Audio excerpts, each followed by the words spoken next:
Hello, dear listeners. Welcome to Semaphore Uncut, a podcast for developers about building great products. In this new episode, Darko, the podcast host, welcomes LambdaTest Senior Product Manager Srivishnu Ayyagari. Srivishnu shares insights on Flaky Test's root causes, AI-driven solutions, and the benefits of using Playwright for test automation. I hope you enjoy this new episode, and let's dive in. With us today, we have Srivishnu Ayyagari. Thank you so much for joining us. Hey, thanks everyone. It's lovely being here. Can you please go ahead, introduce yourself and the company? My name is Srivishnu Ayyagari. I am a senior product manager at LambdaTest. I've seen the journey from, how it started with a single, product in the market to, which was doing just manual testing. And then how we have evolved ourselves to automation products by, supporting different kinds of open source, frameworks like Selenium, Cypress, Playwright, etc. And we have now created plethora of, more tools to help productivity of testing. We have launched HyperExecute and Insights and Smart UI for visual regression testing, and also the real device mobile app testing as well.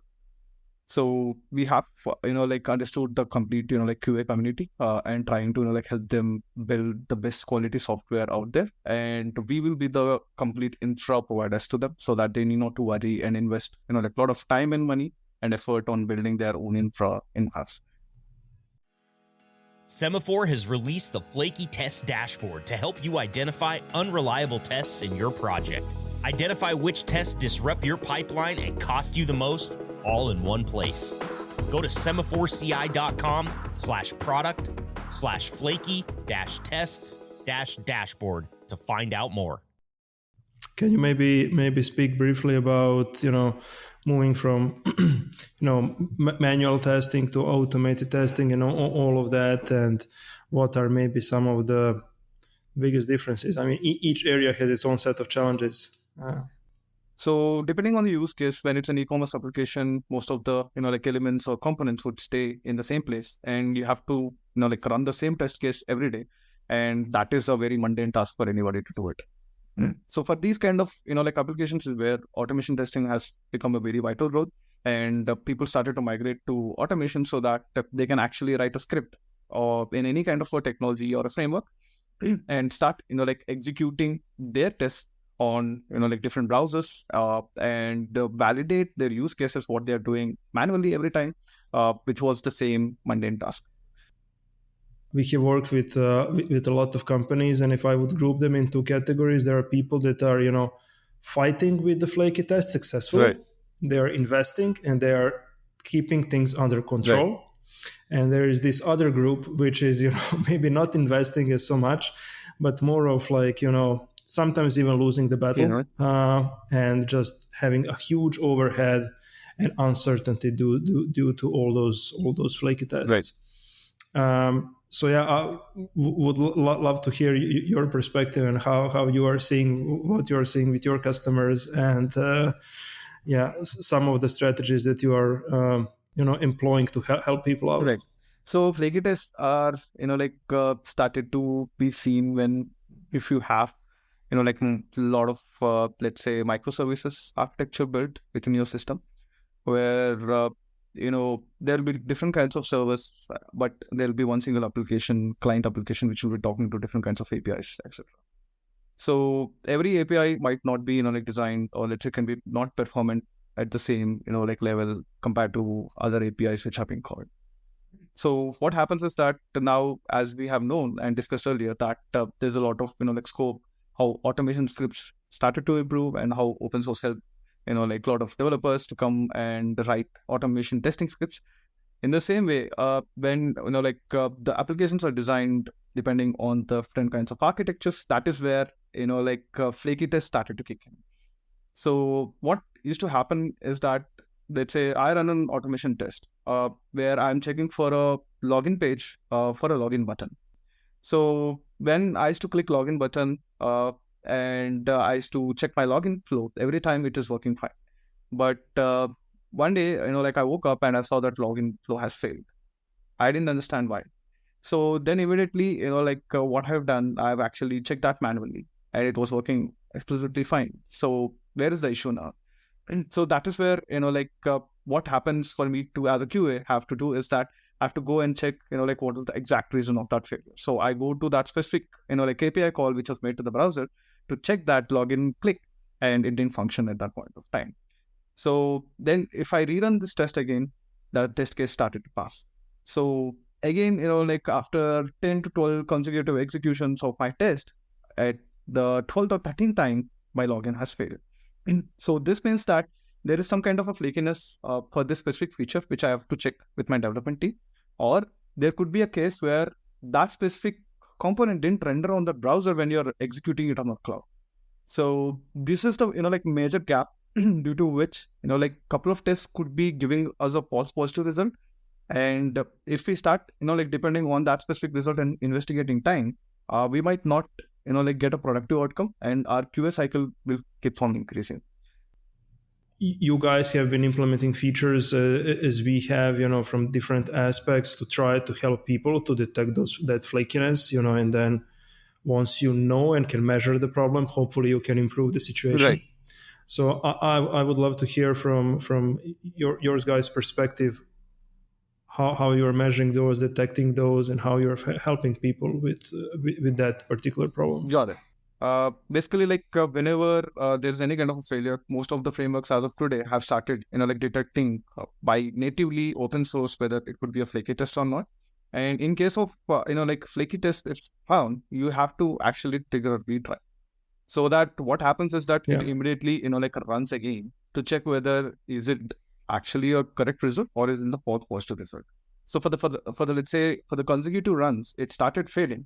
That means that it is a 100% feature problem. So the developer needs to go and check it, and he has to fix that problem. And if it is not failing consecutively and it is actually, passing sometimes and failing again, that means that there's actually an issue with the execution of the browser test. And you have to check whether that command is being called correctly every time.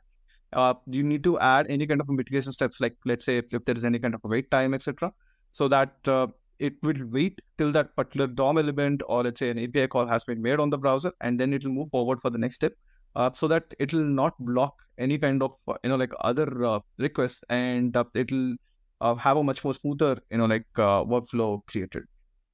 So coming down to how at LambdaTest we have helping our customers solve this problem is much more high level. We don't have any kind of test script at our end, so we only execute whatever different kinds of browser commands are triggered to our platform, and we just consume that and check whether if there is any kind of a issue being found. So we have built a complete AI based system which could actually recognize different kinds of patterns executed on the test on different browser machines, starting from, let's say, having the same browser, or having the same resolution, or having the same OS as well. So if you want to have any of these combinations, our system is capable enough to actually generate patterns, and then it starts to identify two major things. One is the difference in the status, how it's been moving. If there is any kind of frequent run has been failing, and then again it starts to pass, that's where our flaky threshold starts to kick in, and it will be highlighting you saying that, hey, this is a flaky test with this much of threshold. Do you want to check it or not? And we can also come to our platform and see how many tests it got scanned, so that it's much more easy to analyze and identify where exactly are the flaky tests and how many times did it occur in the past as well. Can you speak a bit, based on your experience, what are the most common, things that you see that cause those flaky tests, and then potentially also, some potential, patterns, anti-pattern mitigation strategies that you have seen people that employ successfully. Got it. So most of the common use cases which I find is that it takes different time sometimes to load the DOM on the web page in the browser. So during that part of time, when let's say I have written a Selenium script which is trying to find an element which says login as my button again. So at that point of time, my test script is very fast, It is trying to, like fetch that information and trying to, like execute that and go to the next step very quickly. But my website might not be, like that fast, because there could be, like plethora of, like API calls, trackers, which I might have embedded, and different kinds of, things are, or let's say resources are being loaded, due to which it might take more time sometimes, and it might take, like faster sometimes.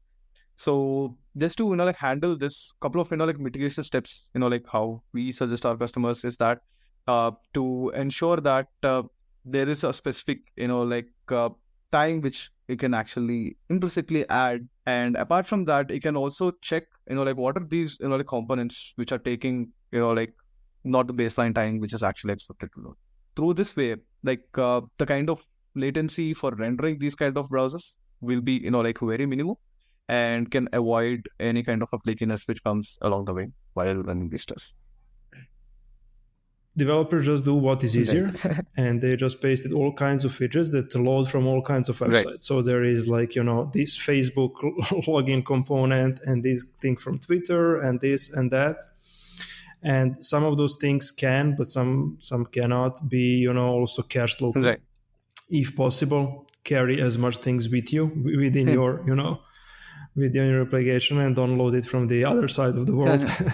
That's one thing that can help. Yeah. So one more interesting story to add to this is that, we have built, like in our Insights platform, a download PDF option. So this, like before our launch, we have written a complete automation case for this one, and we have checked with our Flaky test detection. So we have enabled that for our, like internal QA system, and just to see, like how it's functioning, etc. Because we have understood that this export feature is something, like most of the customers are looking for, and this is going to be a prominent, like feature launch. So that's where when we are running, like multiple tests, we have understood that, like that specific feature is actually Flaky. So that couldn't be found earlier without this detection mechanism what we had, because it was giving, like past results. So if every time we wanted to, like release, and we have checked the suite and it is green, that is, it's good to go for the prod, right? So if we would have taken that confidence vote on that and would have released that, it might, like work for, let's say 60% of the use cases, but might have failed for 40% of my customers, which was a bad experience for them. So we have completely, like avoided this scenario by just, like implementing this detection mechanism. Yeah. That's a great story. And you're scratching your own itch and solving your problem and helping others also. Yeah. Since we are also an application end of the day. And when it comes to, network is definitely one of the inherently, unreliable elements. Right. Can you maybe speak about that particular, case? So there is a lot of, like network latency created due to, like geolocation, or let's say the data center hosted in different regions. So this is what we call as region latency, technically, and due to which, sometimes a couple of, like your applications might throw flakiness. So to mitigate this, again, like isolation is only the game to play here. So you have to isolate your tests and ensure that, like they have enough bandwidth available, and also have enough waits and returns run to check whether, like that is going to impact the flakiness or not. And another, like interesting, like problem which we have also seen is that sometimes, cost issues being occurred on the client platform while you're testing. So this might not be reproducible again. So since you're like, we might be running the tests on different kinds of shared machines, sometimes that specific host might fail and might not render that specific, like API which you're trying to make a call to. And when you actually do it by a manual, or let's say do a rerun, which is our, like usual practice, right? Like, let's say if you click on a login button, and if that works, the first thing which comes to mind is let's do a refresh and try it again. So that's the same, like behavioral psychology, what you have to follow for the Flaky test as well, and check whether it is occurring again or not. If it doesn't occur, then it's actually an issue with the test giving a false positive result. If it occurs, that means it's a genuine application error which needs to be fixed. Semaphore has released the Flaky Test Dashboard to help you identify unreliable tests in your project. Identify which tests disrupt your pipeline and cost you the most, all in one place. Go to semaphoreCI.com/product/flaky-tests-dashboard to find out more. And I mean, obviously, as we spoke about previously, there is no way to detect the flaky test without actually doing the rerun. On the other hand, one way to live with flaky test is just to do a lot of reruns. Yes.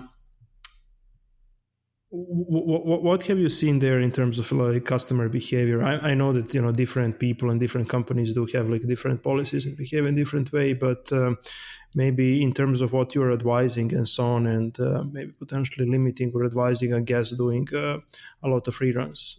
Anything that you can speak on that topic? So just with flakiness information is not enough for them to identify, okay, like how many times, let's say a command or let's say a specific API on the browser call which is being failed.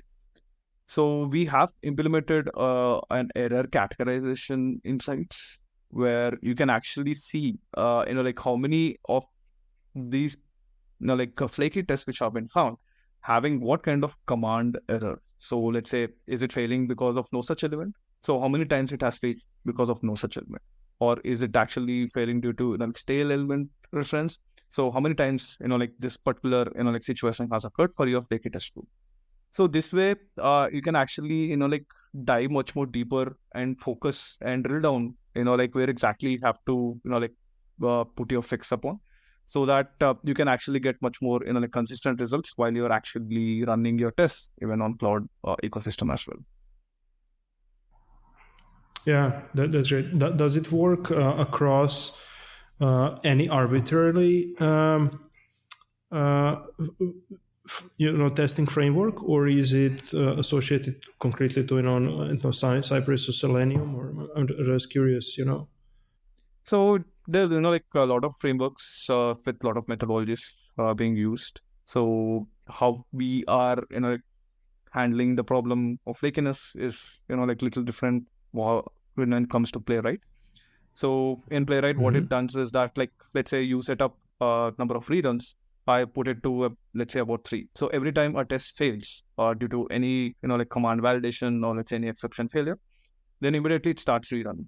So for the next time, like if it get passed, so that's where it will consider that specific test to be like could be a flaky test. So it might give a flaky result on this specific rerun. So it keeps on like running till it get passed. So that's one of the kind of methodology which like flaky test uses. Especially when it comes to the browser and the UR technologies, there are a lot of new things all the time popping up. And what's your hunch from these testing frameworks and generally UI technologies? I mean, obviously the React is something which is widely popular. What would you say are the other technologies that you have seen that are really strong and not just a hype, but are here to stay? Got it. So coming down to let's say the UI frameworks, React has as you have mentioned, has adopted by most of the developers.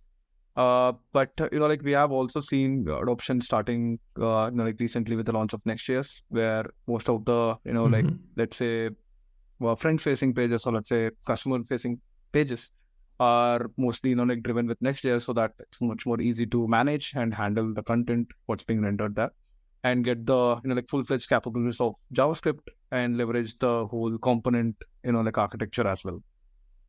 That being said, there's also like a lot of adoption of Vue.js which we are seeing. So Vue has a different kinds of like architecture and how it actually like manages your application. So that's also something which most of the developers adopt.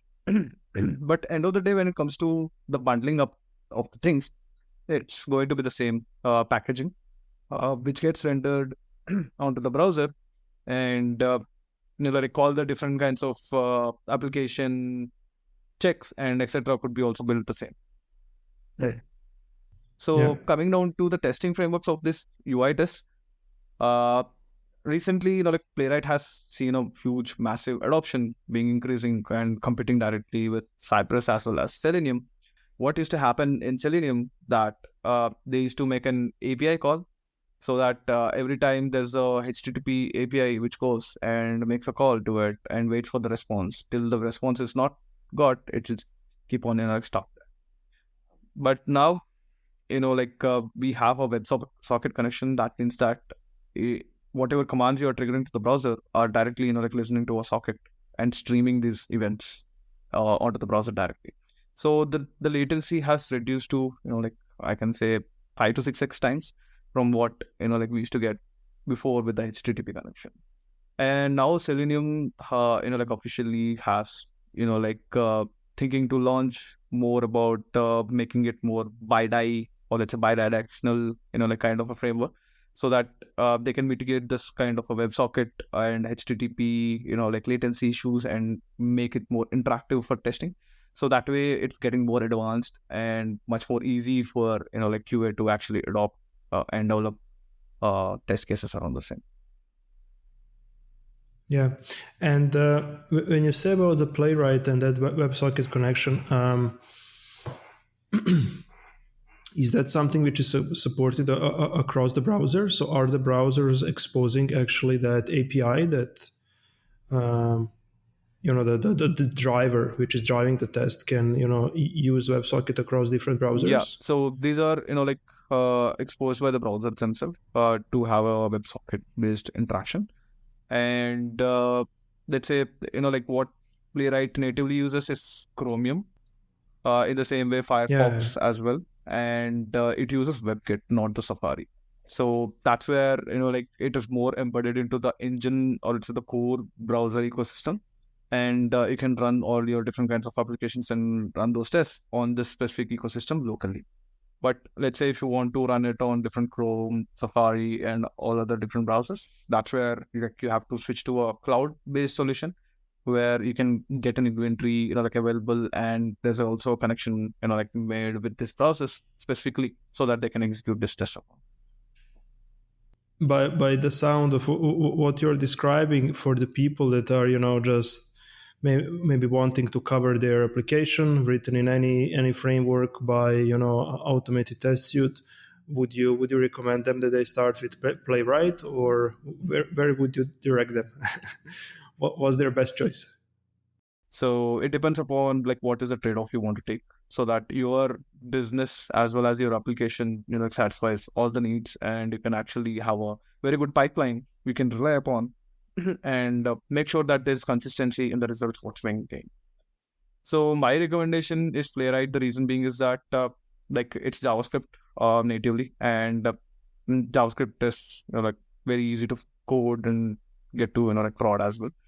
And the best thing with Playwright is that all the commands or let's say the APIs are much more advanced. And you can do, a lot of browser manipulation, DOM manipulation, and maybe, want to capture a screenshot, do a visualization test. There are a lot of, things which you can actually do it right away by just, adding more packages or let's say wrappers around Playwright, which are available with, let's say, an NPM. And the developer ecosystem is also very strong around Playwright, they're building a lot of, more open source, adoption is being seen there. And the second thing is that, it runs faster than compared to Selenium, since because of that specific WebSocket, feature which I was explaining before. In the beginning, you mentioned that you actually made a presentation on the Flaky tests and approaches to that. So maybe you can give some pointers to people where they can learn more about that, or follow you and your work. First and foremost thing, once your automation tests will start growing, it will be very hard to actually manage and see how many of the tests are actually giving false positive results. And that is where it's very important to have a some kind of detection mechanism which you can follow it as an SOP by yourself, saying that okay, this is the checks which we will do if there is any failure to detect whether it is flaky or not. That could be a manual process, or you can actually switch to some kind of tools like let's say LambdaTest or different other tools in the market which could actually offer you out-of-the-box solutions for you to detect whether a test has been flaky or not. So as we know, we are in the era of AI. So shipping things out faster should be not be a problem at all. And we are leveraging a lot of AI technologies to ensure that whatever tests which I'm writing are much more performant and as well as scalable and not flaky. Thank you so much for sharing all your experiences and insights around those nasty things called flake tests. Thank you. Thank you again. What a great conversation. We hope you enjoyed it and learned something new. Make sure to subscribe to Semaphore Uncut on your podcast player of choice so that you don't miss our new episodes. And stay tuned.